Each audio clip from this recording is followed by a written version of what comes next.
Jangan rusak kebahagiaanmu dengan kekhawatiran, dan jangan rusak pikiranmu dengan pesimisme. Jangan rusak kesuksesanmu dengan kecurangan, dan jangan rusak optimisme orang lain dengan menghancurkannya. Jangan rusak harimu dengan melihat kembali hari kemarin.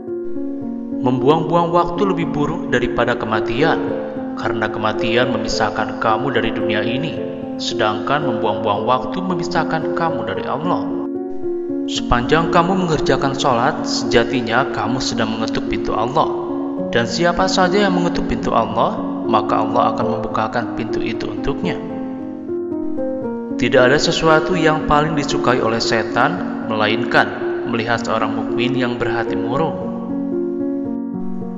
Ketika kamu tidak memiliki pengetahuan, seseorang bisa saja membawakan kotoran kepadamu, dan kamu akan mempercayai itu bisa menjadi emas. Waspadalah terhadap setiap jam dan bagaimana ia berlalu, dan hanya habiskanlah waktu itu dengan cara sebaik mungkin. Jangan mengabaikan dirimu sendiri, tetapi buatlah dirimu terbiasa dengan amalan yang paling mulia dan terbaik, dan kirimkan ke kuburanmu sesuatu yang kelak akan menyenangkan kamu ketika tiba di sana. Perbuatan dosa itu memiliki banyak efek samping. Salah satunya adalah bahwa dosa-dosa itu mencuri ilmu pengetahuan dari dirimu. Siapa yang ingin menyucikan hatinya, maka jadikanlah Allah sebagai tujuan yang diinginkannya. Obat paling bermanfaat adalah kamu menyibukkan diri dengan berpikir tentang apa yang seharusnya menjadi perhatianmu, dan bukan kepada hal yang seharusnya bukan urusanmu. Dunia ini ibarat bayangan, kejar dia dan engkau tak akan pernah bisa menangkapnya. Balikan badanmu darinya, dan dia tak punya pilihan lain kecuali mengikutimu. Ikhlaslah dalam usaha menggapai tujuan, maka kamu akan mendapati bantuan Allah di sekelilingmu. Betapa anehnya engkau kehilangan sedikit saja dan engkau menangis, sementara seluruh hidupmu yang terbuang sia-sia dan engkau malah tertawa. Kebahagiaan itu dicapai dengan 3 hal: bersabar ketika mendapat cobaan, bersyukur ketika mendapat kenikmatan, bertaubat ketika melakukan kesalahan. Siapa yang menyadari akan kebesaran Allah tidak akan pernah merasa nyaman dalam melakukan perbuatan maksiat. Orang yang benar-benar jujur tidak akan peduli dengan statusnya di mata makhluk. Lelaki sejati adalah ia yang takut pada matinya hati, bukan matinya raga. Semakin kecil suatu dosa dalam pandanganmu, semakin besar dosa itu di sisi Allah. Dan semakin besar suatu dosa dalam pandanganmu, semakin kecil dosa itu di sisi Allah. Tidak ada kegembiraan bagi seseorang yang tidak menanggung kesedihan. Tidak ada kenikmatan bagi seorang yang tidak memiliki kesabaran. Tidak ada kesenangan bagi orang yang tidak mengalami penderitaan. Dan tidak ada istirahat bagi orang yang tidak tahan kelelahan. Sabar adalah ketika hati tidak meratap dan mulut tidak mengeluh. Adakah kebahagiaan yang lebih besar dari kebahagiaan hati? Dan adakah siksaan yang lebih pedih dari siksaan hati?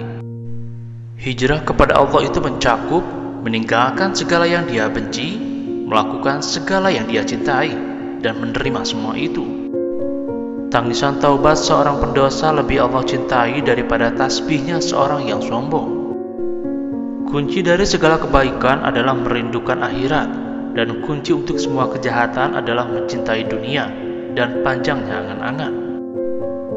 Kunci hidup hati terletak pada mentadaburi Al-Quran, tunduk kepada Allah dalam kesendirian, dan meninggalkan perbuatan dosa.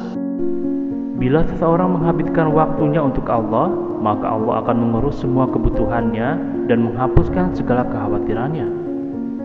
Allah akan mengosongkan hatinya supaya hanya dipenuhi dengan kecintaannya kepadanya. Sholatnya orang-orang munafik itu sholat yang hanya sebatas raganya, bukan hatinya. Wahai orang-orang yang menikmati kesenangan hidup yang pasti akan lenyap, jatuh cinta pada bayangan yang memudar hanyalah sebuah kebodohan semata. Andai kamu mendengar suara pena malaikat yang tengah mencatatkan namamu dalam daftar orang-orang yang rajin berzikir, niscaya kamu akan memilih mati dalam keadaan penuh kerinduan kepadanya. Dia yang senantiasa menjaga hatinya dekat dengan Tuhan akan menemukan kedamaian dan ketentraman. Sementara dia yang senantiasa memberikan hatinya kepada manusia akan menemukan kegelisahan dan ketakutan. Siapa yang lebih memilih Allah daripada semua hal yang lain, Allah pun akan lebih memilihnya dari yang lain. Tidak akan mungkin terjadi antara kecintaan terhadap lagu dan kecintaan terhadap Al-Quran bersatu dalam hati seseorang, kecuali salah satunya mengusir yang lain. Agama itu seluruhnya adalah akhlak. Barang siapa semakin baik akhlaknya, maka semakin baik pula agamanya. Amal tanpa keikhlasan seperti musafir yang mengisi penuh kantongnya dengan kerikil pasir, memberatkan tetapi tidak bermanfaat. Sesungguhnya rumah-rumah di surga itu dibangun dengan zikir. Jika kamu berhenti berzikir, maka para malaikat juga akan menghentikan pembangunannya.